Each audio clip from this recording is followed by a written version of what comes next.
Hi, I'm Connie Sokol, a national speaker, best-selling author, program founder, and mother of 7, and loving it. I'm reaching and teaching 1 million listeners to live a purposeful, organized, and joyful life. You can too, so let's go.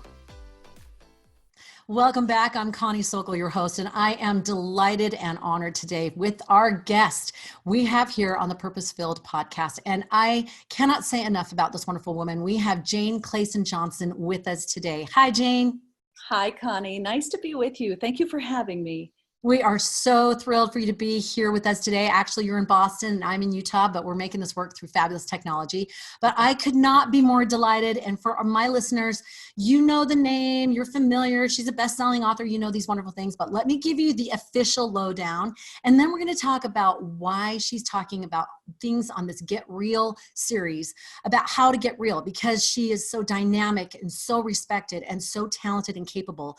And she is taking those talents and she is really shedding light on some topics and stigmas that need to be addressed and putting her energy and her passion behind that. And I am thrilled to have this kind of conversation today. So for the official kind of bio, as most of you probably know, she is an award-winning journalist and she is known and respected for her work at CBS News and ABC News and on the nationally syndicated NPR program On Point. And you know, for decades, she has traveled the world covering domestic and international stories and really interviewing the biggest newsmakers of the day. This wonderful, beautiful environment that she's been able to marinate in. She was the co-anchor of The Early Show on CBS News, and I remember that, and Operation Glass Slipper, and we'll talk about that a little bit later in the episode. And she's also reported for World News Tonight with Peter Jennings and Good Morning America. What I loved also is that, of course, her career began as an anchor and reporter with KSL TV right here in Salt Lake City, Utah. And I do Studio 5 with KSL. I've done that for 15 years. So part of this KSL family that I'm going to try to connect the dots there because it's such a beautiful thing. And she also is an award-winning journalist receiving the coveted Edward R. Murrow Award and also honored with an Emmy. We are talking about an incredibly talented yet delightful and real and resonating woman. She is also, with her left toe, best-selling author of I Am a Mother, which chronicled her decision to leave the broadcast industry and have a family. And in the back end, she's also in her church very active with callings and leadership positions. And she and her husband, Mark, have they're parents of 5 children, 2 and 3 stepchildren, and grandparents of 3. So a beautiful, busy, full life. Just lovely. Oh, well, we have 4 now. In the last month, we got 1 more. So we're yeah. Joy keeps on coming. And I love it. I love that you have this, this beautiful connection of all of these amazing things that you've done to develop your talents and do good with them. And then the rolling family life and all of that. And it's all mixed together and beautifully woven through. And I want the listeners who are listening, who might, whenever you give an official bio, people start kind of sinking in their chair going, oh my goodness, I could never do all those things. But what I love about you is that you put heart and feeling behind the sentences on a bio, because they're 2 sides of a coin. The things that we do to try to fulfill our purpose help us to become a whole person. And that means struggle and strife and difficulty and problem solving. And that's what we're going to get real about today in this episode. And so we're just going to segue right into this, jump right into the topic of your most recent book, Silent Souls Weeping, Depression, Sharing Stories, Finding Hope, which is just beautiful tagline right there. The sharing of the stories and the finding hope. It's just lovely. Tell me, what was it that was kind of the impetus for you to actually start sharing the story? You're very bold and open about the opening chapter is your personal experience, but what made you decide to actually step up and start sharing the story? Well, I guess I would say after I experienced a really harrowing bout of depression, I started to realize and appreciate how many other women especially were struggling. And I would talk to friends or neighbors and slowly sort of open up about what had been happening to me over the last, year or more. And, before you know it, women would turn to me and say, oh, me too, or my daughter, or my husband, or, my sister, or my brother-in-law, or something. Everybody had a story. Everybody was connected to this issue. And so I thought about it a lot. And I called Deseret Book one day and I said, I really feel like I need to write a book about depression. And there was silence on the other end of the line. And I said, just let me do it. And they said, okay. And to that point, there hadn't been anything quite like this before. And I realized that if I was going to help other people share their stories, I was going to have to share my own. And so the very first chapter of this book is my own journey and how difficult that was, and sort of what happened to me, and what the impact that had on my family, and how I barely made it out, and so, and then I shared other people's stories, more than 150 people that I interviewed for this book over the course of 3 years, who shared their very, very most tender details and sacred experiences of their lives. And so I share those stories throughout the book, and weave through sort of the hope that comes with finding help and reaching out, and not giving up. That's really the message, not to give up, that there is hope and you can make it through this. And so that's what I'm here to sort of be the poster child, to say, you can do this, and as bad as it may be, or as bad as it gets, it will get better. Absolutely love that. And I love the point that you brought up that everybody has a story. Right. And that's so key. In your book, you share people's stories, people who are well known in the Church of Jesus Christ of Latter-day Saints, as a member that you are a member of that church, and I am also, that, Ann Madsen and Robert Millett, and people who others would recognize and probably would go, what? They've experienced this? So that leads to that question. What were some of the myths about depression that you encountered, that you were able to overcome, learn about, or teach people about, to sort of dispel the myths? Because there's a lot of them.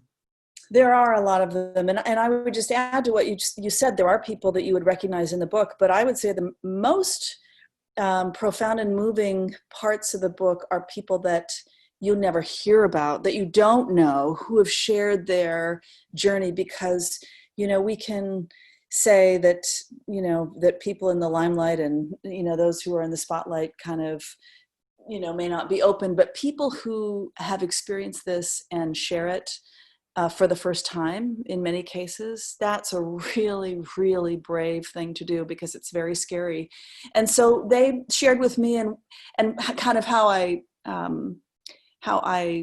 organized this, Connie, is that I took all these interviews in, and I cataloged them in a massive iCloud file, and then I started to draw a line through what I heard, and identified themes and trends. And the two things that came up more than anything else were, first, stigma, the stigma of mental illness, and how devastating that can be, how devastating it is to feel a sense of embarrassment or even shame attached not only to a mental health diagnosis, but often to the medication prescribed, or even the therapy that is required for treatment. And so I really tackled that stigma head on. And then the second thing that really came up over and over again was how depression can cut down your ability to feel anything with regard to the spirit,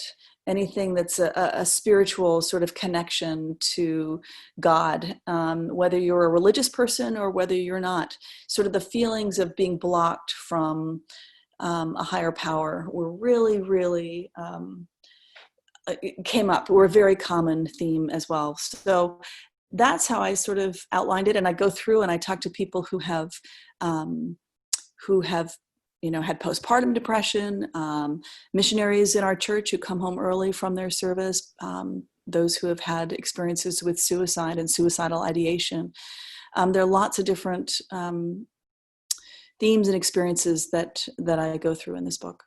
And it's fantastic. I love how you combine research and fact and stories and mesh them all together. I think you mentioned in there that the research you ended up doing, you kind of fell into and then started really going through, and then it was almost like a PhD worth of Right. research, right? So you put your journalistic talents behind this, of being able to sift and sort and ask questions and answer them. What is this? What's this about? For people that are listening, I'm not sure, there's a lot of things bandied about in our day and age. Some say, oh, I was so depressed today or whatever. And I think it perpetuates this myth of, well, just, square up your shoulders. And when you interview Robert Millett in there, and he's talking about when people would come to him, in his capacities, he'd be like, well, just buck up and, get out there and do better. Right. So what are some of the clinical kind of symptoms? We know that there's situational sadness, as you mentioned, there's environmental, there's, situational, but then there's clinical. What are some of those kinds of symptoms that you're talking about when we are talking about depression here? Well, I would add that when Robert Millett said those things, it was before he'd experienced depression himself. Exactly.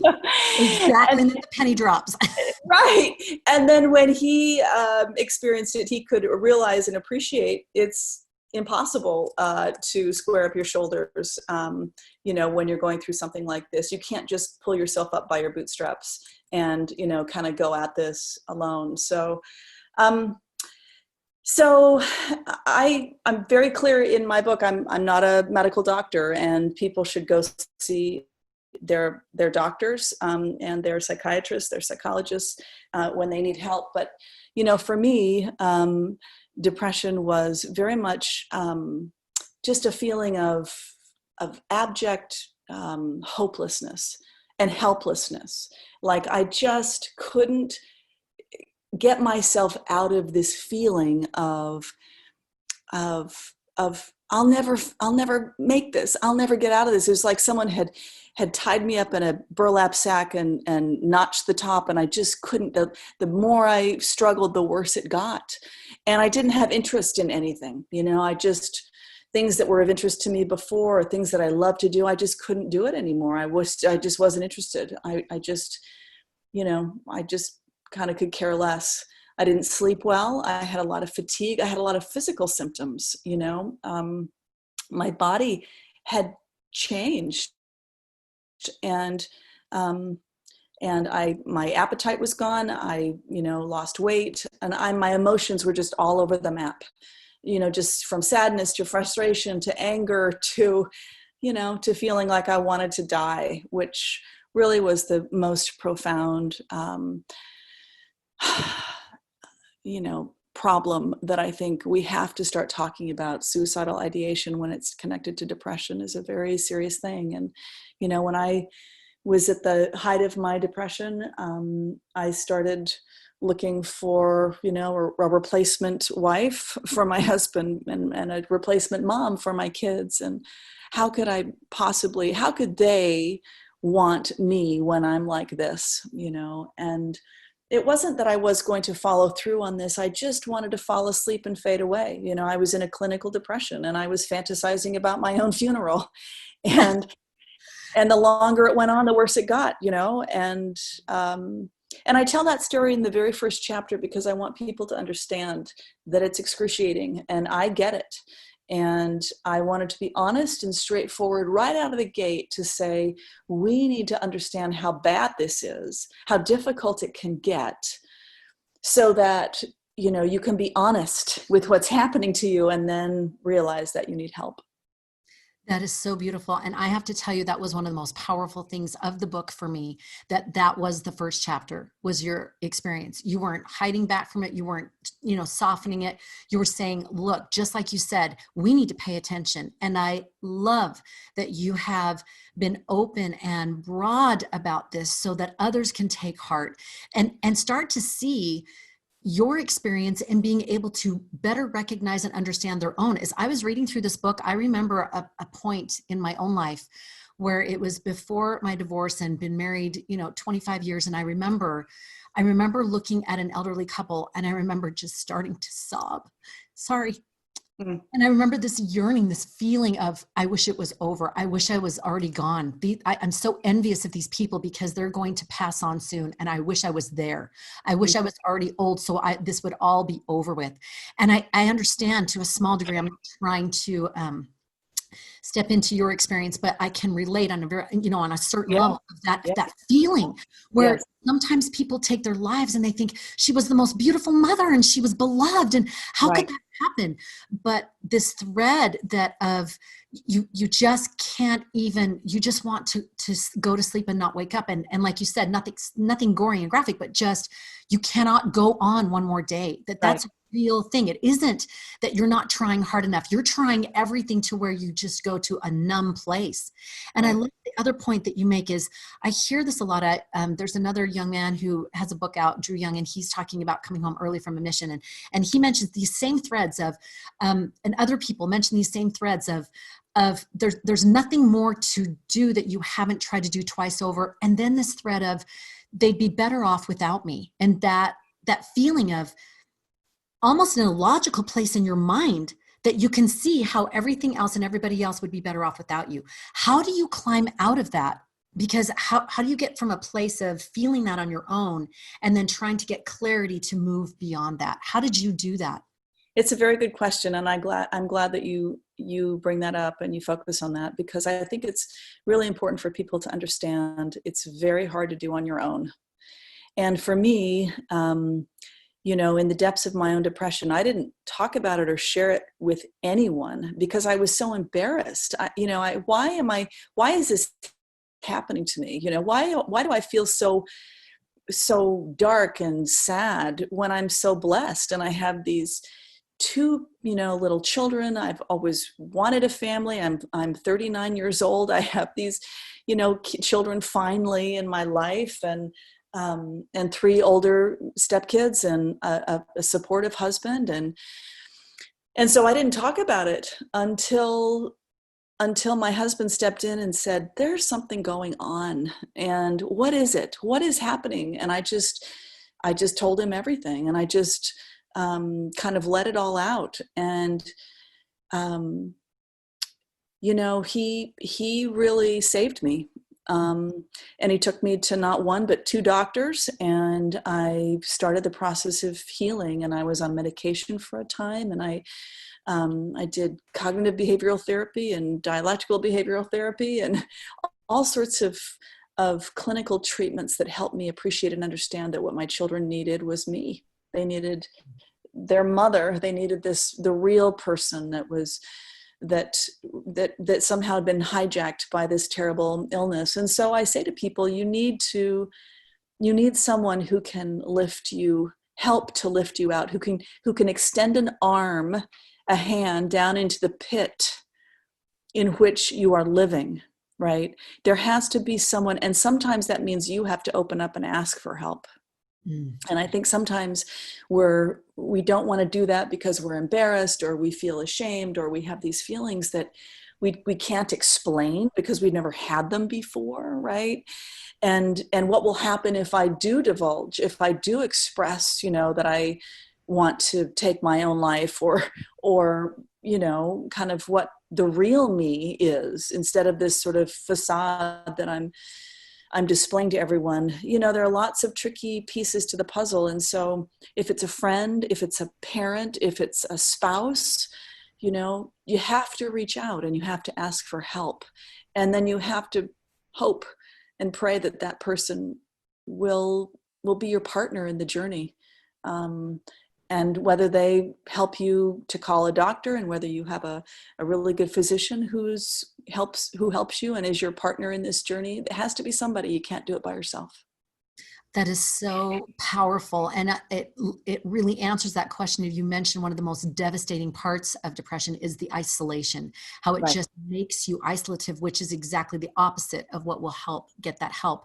So that begs the question for me, as I'm thinking about my experience, about other people's experiences of things, of all these different emotions, when you're in that emotional state and you really need someone and need to be able to reach out and not have someone slam a door in the face or look at you funny or say, are you kidding? Or whatever. How can we be a support environment? How can we create an environment or an opportunity to share if there's a loved one that we are concerned about, or even just in everyday talking? Because half the time you don't even know that someone's struggling with this, because people put on such a good facade just out of survival, right? So Right.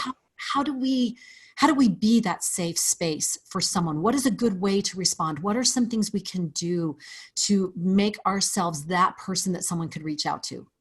So another excellent question. And I think from my experience and interviewing so many people over the course of, 3 years for this book, what I have come to understand is we have to shift our conversation. We have to shift the narrative about mental health. I refer to it as brain health now, not mental health. To talk about the brain is just another organ of the body, right? We talk about heart health, and we're very open about other parts of our body. Well, our brain is, a profoundly important organ, right? So to talk about brain health and it kind of removes some of the stigma. I also think it's important, Connie, to think about the misconceptions and to change the way we talk about depression from a historical perspective, because I think for so long we've had a very judgmental view of depression. And I think we've perceived it as some sort of character flaw, right? Something that we could control or overcome if we just tried harder. If I just do this, I will feel better, right? Depression is not the result of some sort of personal inadequacy, right? It's not a black mark on your character. Nobody thinks that, as I said, battling heart disease or cancer or anything else is just a matter of pulling up your bootstraps and going at it alone, right? You're not going to fix this with work and discipline. It's a physical condition, and we have to treat it as such. It's a physical illness, and it requires treatment. So that is a precursor, as a sort of a predicate to understanding. So changing the narrative, and then understanding that sometimes all you need to do is listen. Sometimes the best thing you can do is listen to someone who is struggling, and really listen to what they need, and then be a vehicle or an engine for them to get the help that they need. So changing the narrative, changing your view about what depression is, what mental illness is, and how brain health is so important, is a precursor to changing the way you view it. And I can see a mile away, someone across the room, I know the look in their eyes because I've experienced it myself. And I think when you have gone through that, Connie, you have a particular responsibility to reach out and lift up. Right? I know what it means to mourn with those that mourn, because I have mourned myself. And so for me to reach out and extend a hand to someone, to listen to what they're saying, what they're going through, and then to help them in a very practical way or just an emotional support kind of way. I really think that that's the best thing and the most important thing I have found to do to help someone who's in crisis. That is so profound and so true, that I think many people worry about saying the wrong thing or don't want to offend or bring up something uncomfortable. But I love that you bring up just to listen, just to sit with them, just to be in that space and feel. I think more than anything, people want to feel validated. They want to feel seen and heard, that they're not crazy and that someone is going to be there for them. I remember sitting in a church meeting with the women, and I remember feeling so broken one day, and no one would have noticed. I don't think anyone would have noticed except for someone like you sitting across the room, but no one would have noticed. But I was just breaking inside. And I remember my friend sitting next to me, and I turned and looked at her, and in all seriousness, I said, "Can I just hold your hand? I just need to feel your hand." And she did not miss a beat. She just reached and held my hand, and we just held hands. All I needed was the touch of another human person to feel loved and nurtured and seen. So I think even something as simple as that, we don't need to come over with a meal or a big production, but sitting and right. Like you said, the three things that stand out to me, you said, change your narrative and basically get informed right. About what it actually is, and then change that view and just be with that person in that moment. I love that. And the idea of brain health, you're exactly right. If we have high blood pressure, we're taking blood pressure medication and no one's viewing that as being less than. Love these points that you're making. I want to kind of broaden this a little bit to now, if you're thinking for those that are listening and feeling, wow, I can feel and relate to what she's saying, and I feel that, or I know someone in my life that may have these things, and this is how I can respond to them. For those that are actually feeling more of the symptoms, I especially want to talk to mothers. I think mothers have an added difficulty and an added deep layer where you're pregnant, you give birth, a lot of times your body chemistry is wreaking havoc with you, and then you're caring for this human being, and you're feeling so many emotions, and your body is so out of whack.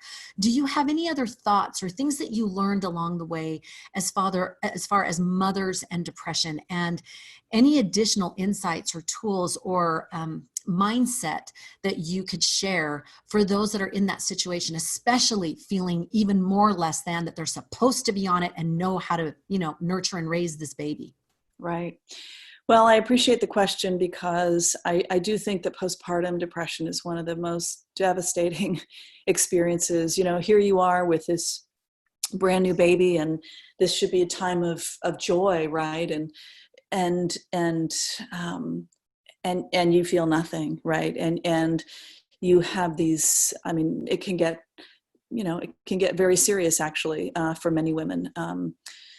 So it's so important to understand that even though you can't see this, again, this may be an invisible problem, but it can be just as devastating as if you had, an extended bleed after your birth. If you had a physical illness, right, you would go in and get it fixed. If you had a physical condition that had to do with your C-section or your birth, you'd go into a doctor and you get it looked at, right? Same thing applies to postpartum depression and in emotions. And I think it's just really important for new moms out there. And my heart goes out to you if you are struggling with this. It just even saying that, it just brings tears to my eyes. It's so hard.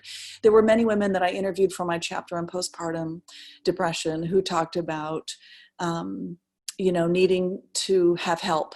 In our culture today, Connie, you know this very well. We have a baby, we're out of the hospital in a day or two, if you're lucky, if you have a C-section, maybe a little bit longer.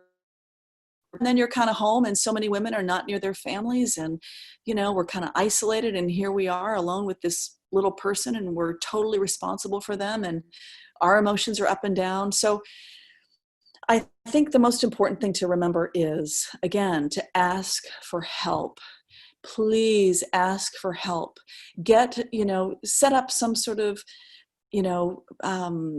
babysitting service, with a neighbor, swap, go on a walk, give your baby to your mom or to a sister or to somebody where you can get out of the house for just even 30 minutes to go on a walk around the block by yourself, to sit outside, to breathe some fresh air. Do something for yourself so that you can feel rejuvenated and uplifted enough to be able to take care of that baby. And if you need more than that, if you feel these depressive symptoms for postpartum depression, please reach out to your doctor. And again, ask for help. I think, we cannot say it enough, that the symptoms are profound, and the outcomes are not good if we don't get help. And so get support, rest, take breaks, get good nutrition, talk to people who understand you, and we're there for you. We really are. I love that you bring this up, that it is to break that stigma, we actually have to take that courageous step. And I want to kind of delve into what happens when a woman finally says, I think something's wrong with me. And she reaches out, say, to her husband or to her mother or sister, and saying, I just don't feel well. Like, she's not self-diagnosing, realizing she's in, because oftentimes we don't even realize it, right? We're just saying something's not right, something's wrong with me. What would you encourage someone to do if they meet with resistance, or someone who doesn't understand, or someone who gives something that's not a positive, helpful answer? Because that will happen. Do you have any phrases or any suggestions for someone who is in that situation? Um, well, I think you need to, I have a little quote up in my kitchen, at this point in my life, I just want to be around people who are positive and uplifting and who care about me, right? So if you find that someone is dismissing you or your emotions or your experience, you need to move on to somebody else who's more caring and uplifting and more supportive. So there are people out there, whether that's someone in your church community or whether that's a neighbor or whether that's someone in your family. There are people, sometimes you have to go through different layers. You have to peel the onion a little bit, right? But you can, and you will. You just have to keep at it, I think. And that's beautiful. Just keep trying. I think that's important for anyone listening to know that just because you say it to one person, then they don't validate that what you're saying is real or what you're going through is serious, that it's important to check with several people that you trust. And like you said, clergy or official counseling people or whatever that might be, just so that you can get that assurity and get the help that you need. And on that point, and Connie, if someone is saying to you, well, I had a friend tell me the other day when she said, when I had postpartum depression, I had a friend say, you just need more omega-3 fatty acids. You need to eat more salmon. You need to eat more salmon. Get more salmon in your life. If someone is saying to you, buck up, the sort of standard, answers, you'll feel better. You'll get over it. Just give it a little while, it'll take a few weeks, that's not the answer that you want to hear. Right. So, run in the other direction, please. Eat salmon, crack out those B12s. I love that you bring that up. And I think that goes along with that idea of getting informed. If you feel like you're having some of these symptoms, then look it up, get information and start piecing that together so that you have the validation for yourself as well, no matter what someone else may say, because it is affecting family members and those that are close to you, even if you feel like it's just you that's going through it. Right. And I think this is such a huge piece that kind of leads us naturally into this next question that I have, which is the power of sharing our story and sharing it at appropriate times and being able to share it more than once and how to go about that. You mentioned in your book, In Silent Souls Weeping, about a group of women that you were friends with for a long time, and you've talked about all kinds of things, politics and religion and all kinds of things. But then you gathered them together to talk about this topic. How did that differ? You talked about the things that happened from that. How did that differ from, regular conversations we have with our friends, we go to lunch, blah, blah, blah. How did that shift things, opening that space to sharing stories? And what is it about sharing stories that creates that healing and that support? What happened with that experience that was powerful to you? So I think, it's really important to understand that talking about depression helps. Every person that I interviewed for Silent Souls Weeping said that sharing their story, talking about their depression helped. It didn't just help them, but it helped those around them. And I often use this quote that someone said to me, a young man named Seth, who was a suicide survivor. He said to me, depression thrives in secrecy, but shrinks in empathy.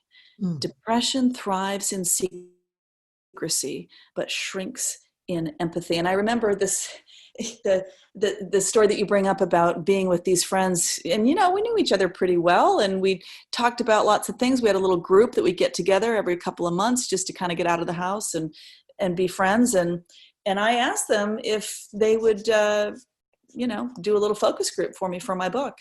And they did. And the stories that came out were incredible within their own families, sometimes themselves,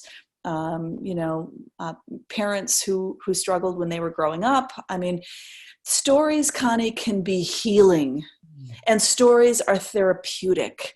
And so the importance of sharing our stories, which builds connection then with someone else who you feel then you can, rely on or use as a support. So sharing is healing, it's therapeutic, and it's an act of courage, to be able to reach out and to have sympathy, to give empathy. it's a really powerful and important lesson that I learned from interviewing so many people and sharing my own story along the way. That's so beautiful. And I think that is the power of this idea of getting real, where Right. we can have an idea of what someone looks like or what their life is like by just looking at them and think she's all together and I could never talk to her or tell her. But when someone shares their story and is vulnerable, appropriately vulnerable, then it just opens the floodgates, I think, for other people to go, oh, that's the playing field today. It's not the plastic on the couch. It's we're going to be real and we're going to talk about real things. And Right. that Because I think if there's one thing that I've learned is that everyone struggles. yes. Right, Connie, everyone struggles with something, and some trials, some heartache is obvious, but more often than not, it's invisible, as these mental health challenges so often are, right? And so when we are real, when we can be real, when we can talk about the tough stuff and the heartache and the struggles and the pain, then somehow something shifts in us and it changes how we look at ourselves and it changes how we look at the world. I am absolutely convinced that we must be more open about our mental health challenges with each other, because, as I said, everyone is dealing with something. And it's funny when I give talks around the country, and every time I go to a talk, I ask everyone in the room to stand up if they or someone that they know or love has struggled with depression. And I promise you, 99% of the room stands up, whether it's a room of 25 people or a room of 5,000 people. Everyone knows somebody who is struggling. And so if you just can remember and recognize and understand that everyone is struggling, and when you reach out and when you make an effort, you will connect with somebody else who also may understand you. And that's so powerful, because then differences melt, and Right. our ability to see each other as people, as human beings, having this experience together, that is what's created. And that is so true. I was just listening to Bob Cattell, who's global speaker, and he said the exact same thing, and his journey of dealing with anxiety and depression and things like that, of how that's made him actually a better speaker and more in tune and intuitive with his audiences, because it's not speaking at people anymore. It's connecting with in their struggles and sharing their struggles together. I think this is so powerful as far as in your studying and learning, as far as what helps and the best resources for people. Is there anything that you wanted to share with someone that's listening right now and saying, you know what, I think I need some help, and saying, okay, I know I need to reach out to someone. I know there's counseling, there's organizations. Is there anything as you were going through this that you thought these are some great resources and things that you want to lead people to? So there are lots of great books written. There are certainly books for people of faith that I list in my own book. There's a secular book called Noonday Demon, which is sort of the Bible for secular research and study of depression. There is an organization called, let me think of it. You probably have to edit this out, Connie. No, because we're real. We're real. And we don't have fog. So just so you know, yeah, 7 kids later, I've still got fog. Okay, so you know what? It's Glenn Close, and her organization is called, let me think, it's coming to me, Bring Change to Mind. Bring Change to Mind, Connie. It's an excellent, excellent resource fighting the stigma of mental illness. And she, if you're looking for some secular sort of strategies, they've done a lot of great work. Glenn Close herself is bipolar, and she's had a lot of family issues with mental health issues. So I've sent a lot of people to Bring Change to Mind, to kind of videos and interactive talk tools and that sort of thing. So that's another resource. I think our church, the Church of Jesus Christ of Latter-day Saints, has some excellent mental health resources on their website. They have an important page on suicide, and they've done a really, really nice job of beefing up their their website. And so I send people there all the time because I think there's some excellent resources there. So sorry for the, the brain spot there for a moment. You know what? And I'm not joking when I say I love that. I love that because it can be intimidating to think that even in trying to solve this problem, we have to do it all perfectly and all right. And once we've done that, then we're on this golden path. And that's not the case, that we're human beings all the time. And so it's so lovely to have those human moments because then we can keep it human. I love I'll tell you what, I'm a recovering perfectionist. And so like years ago, not too many years ago, that, you know, something like that happening on a podcast with my friend Connie would have just devastated me. Oh my gosh, it wasn't perfect. I didn't have it at the tip of my tongue. I would have just been very, quite upset about it. And now I just say, you know what, that's just, sometimes this happens. and I accept it, I talk all the time. There's a chapter in my book about perfectionism, which is, really sort of the trial of my life, to be perfectly honest. And I think that's important for a lot of women to shift, when it comes to mental health. I have to tell you, it's giving me goosebumps because this is actually the perfect segue to my last question to you, which is about toxic perfectionism for women. And so this could not be, it's almost as if it was planned. I'm not kidding. Wow. What's your thoughts about this driver? I've been speaking to women for 25 years and this comes up all the time. Right. Whether it's intentional or unintentional, whether they think it's a good thing or they're trying to get rid of it, this toxic perfectionism and this link to depression and lack of fulfillment in life and all of this, and this measurement that we constantly are giving ourselves and judging ourselves by. What, through these experiences that you've had, what have you learned for yourself as sort of early warning signs and things to do to break away from that perfectionism? And then even as you go along, to keep breaking away from it. I go all the way back to, the Operation Glass Slipper and this amazing Cinderella story of trying to find the co-anchor for Bryant Gumbel, on the early morning show. And here you have this amazing experience. And then you go down the road and then I'm leaving the broadcasting industry to become a mother. And then you have this kind of fallout from that and responses to that. And then you go down the road and now you're a mother. And then, now depression. And this doesn't go in the plan. And why is this? What does this mean? Why is this happening? And how can I even use this? And you want to hide away and you want to pretend that it's not like this. When we have these kinds of, it's not a family portrait experience. What's some things that you have learned so that we can address it and nip it in the bud before it hits this, depression and affecting and negatively impacting our lives? Well, I'll say first off that depression and toxic perfectionism are a dangerous cocktail. They are a dangerous combination. I'll share with you a little story. It's kind of embarrassing, but I use it to illustrate. I'll use it to illustrate sort of an important point about me.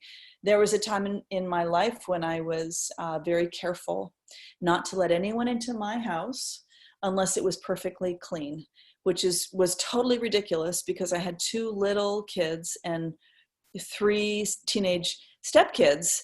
So our house was always a disaster, right? It's a family petri dish, yes. Exactly.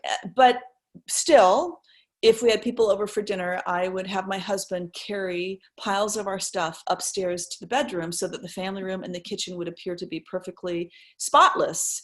And then when the guests left, we'd haul everything back down again to live our lives.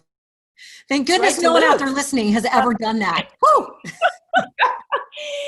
I had somehow convinced myself that a perfectly clean house was somehow a reflection of my worth as a person, of my mothering skills or my homemaking skills or my time management skills or whatever, right? So it wasn't a surprise to me that so many people I interviewed for my book repeatedly mentioned the appearance of their homes or their children or how they looked or how their children looked or what other people thought of them. And so it just made me appreciate and understand in a very profound way, given that I have dealt with this for many years. We have this facade of perfection, right? The clean house that really isn't, the stuff in the closet, the stuff that's upstairs when everybody comes for dinner. And social media has really exacerbated the risk, right? We're very much tied to this image of perfection. But I'm here to tell you that when you are so connected to this image, and when you then internalize that and turn in on that, it becomes a dangerous combination. And as I said earlier, depression and toxic perfectionism is a dangerous cocktail. So many people I interviewed mentioned this and mentioned similar experiences, and how it leads to, Connie, this self-talk, right? Yes. The do loop in your head, the chronic, awful, destructive narrative. I'm not enough. I'm falling short. I'm not good enough, and sometimes much worse. And we start to tell ourselves that we are not good enough and we'll never measure up. And so it has been the fight of my life to be able to tell myself every day, I am enough. I don't need to do more, be more, have more. I need to be happy, and I am happy just how I am, with a messy house and imperfect children and imperfect self.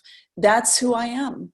And that's okay. Right. So this idea that I tell a story in the book, you might remember, Connie, the story of the box, where we were taking one of my children to an art therapy program. Yes.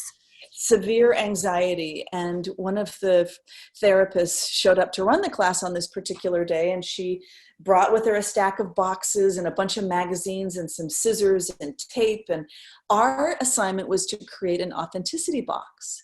And on the outside of the box, we were supposed to tape all sorts of pictures and images and word descriptions that represent who we are, right? How we present ourselves to other people, how others view us. That was our image. And then on the inside, we were supposed to tape pictures and word descriptions, who we really are, right? Behind closed doors, yes, when nobody is watching. And this was the most profound exercise that I have since replicated with lots of different groups, youth groups and book groups, even a group. I have to tell you, I did this with a group at the Harvard Business School. And I was so scared because, of all places, the Harvard Business School, a bunch of perfectionists. Oh, yeah. They loved it. They loved it because it's so effective. There you can see it right in front of you. Who am I really on the inside? And what am I presenting on the outside, right? The more alike the outside and the inside of your box, the healthier your mental state. That is that's the lesson that we learned from that exercise that my daughter and I did. The more alike the outside and the inside of your box, the healthier your mental state.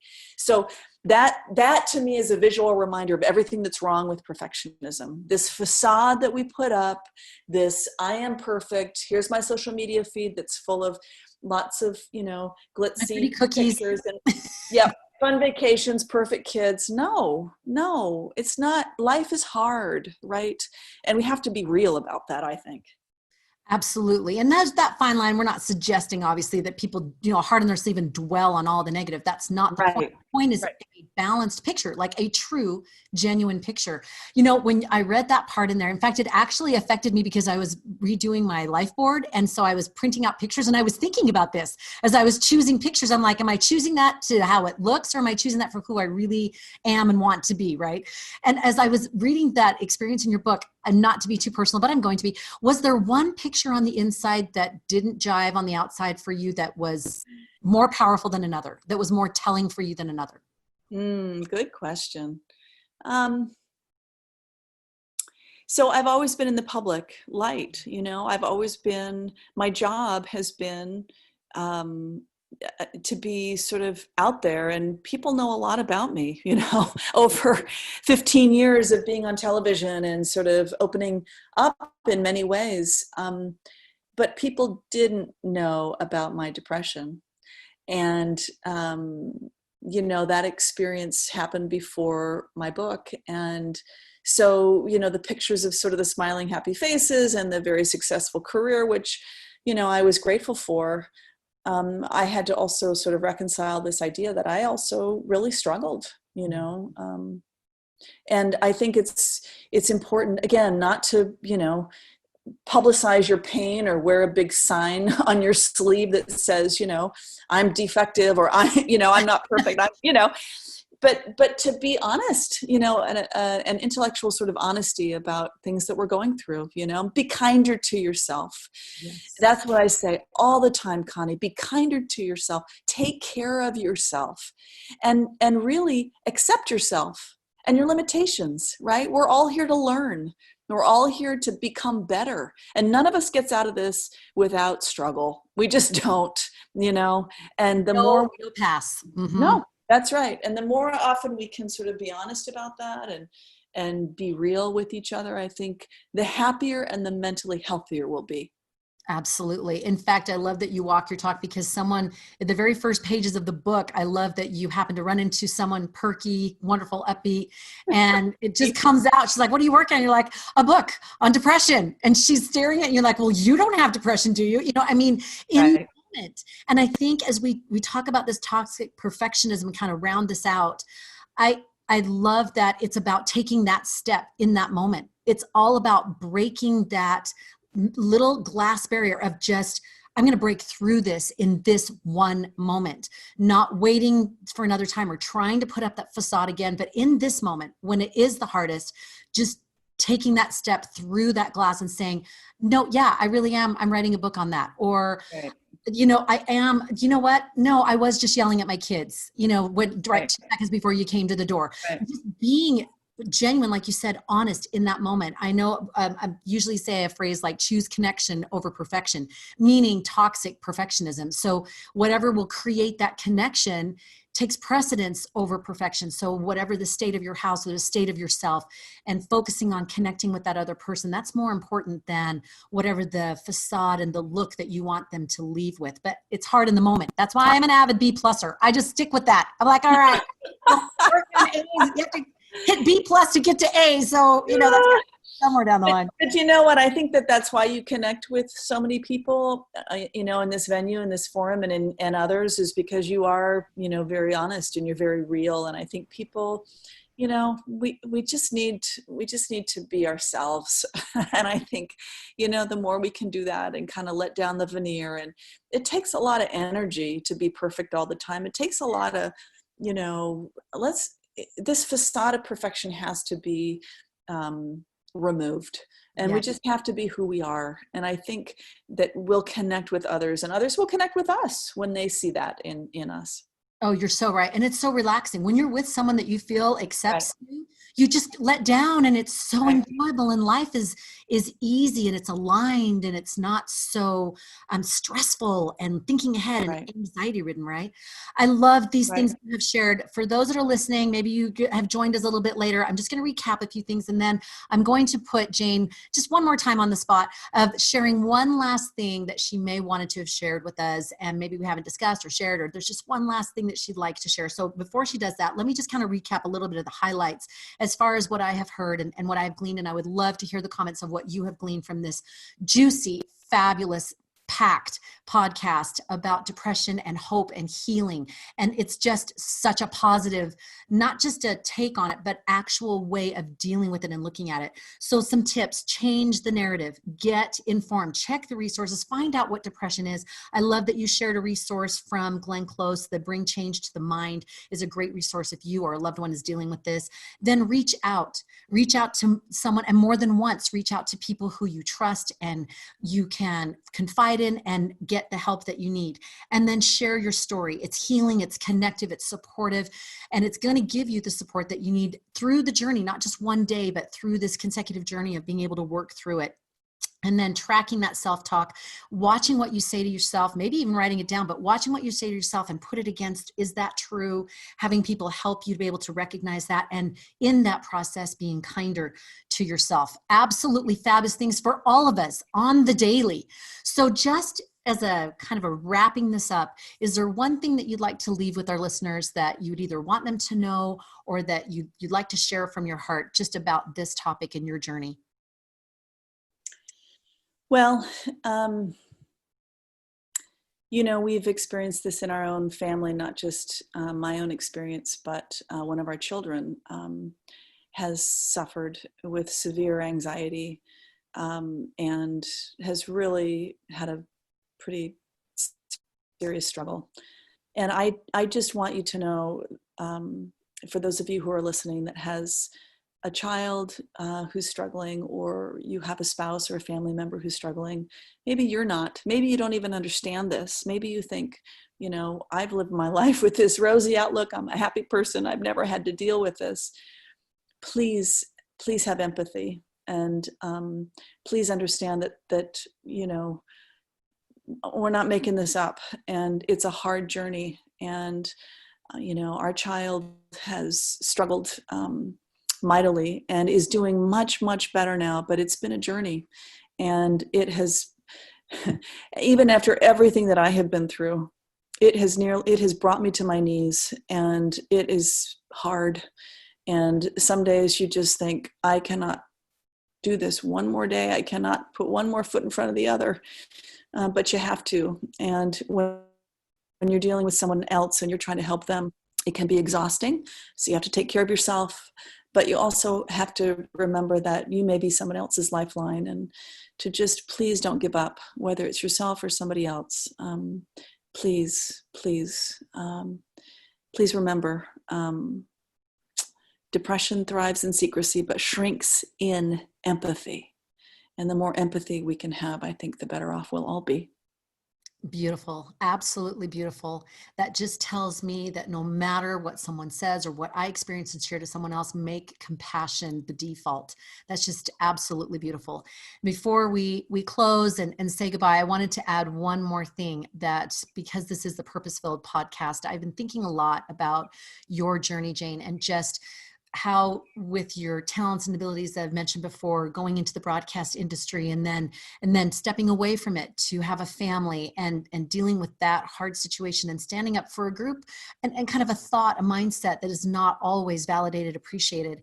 And then once again, you are using your talents and abilities, I feel very Esther-like, for such a time as this, to once again lend credibility, research, viability, and then connection and resonating experience to this topic that is often not validated and often kind of pushed to the side, or people don't want to talk about or see it or think about it. And you are bringing a beautiful light to this, and an understanding and an awareness. And I can't help but feel that you have been brought to these things and these experiences for such a time as this, for that Esther-like experience. And I hope that people listening will consider their experience in that light, that instead of it being a shameful, hideaway, secret kind of experience, you look at it through a purpose-filled lens and say, what does God even want me to do with this? What is a good purpose that can come out of this? What is the people, what people can I help? And what is the purpose in helping that I can find in this and do with this, so that it's not just a blight in our it was perfect lives, but that it's actually, we get to the root of, oh, this is a purposeful experience and I can do great good with this. So thank you for your honesty, your authenticity, and your heart, your compassion, your care. I feel like I can reach right through the line and just give you a big hug, because you're just so that way. So thank you so much for joining us today. Thank you, Connie. Thank you very much. And I appreciate so much your willingness to talk about hard things and to, open up and engage a conversation about this, because it is so important. And I know the work that you've done and continue to do is very important. So thanks for having me. And I love you, friend. I don't even know you, but I feel like we could be sitting at the kitchen table together, just chatting. That's how I feel when I listen to you. So thank you very much. I feel the same way. We'd be sitting in my messy kitchen and I'd be pulling out sort of well-baked cookies, and we'd be loving it. Thank you so much. And for those that are listening, we invite you to share this podcast with others that you have loved ones who are either dealing with or you think might be dealing with this, or even just for yourself to listen and get those tips. As always, you can subscribe and rate below.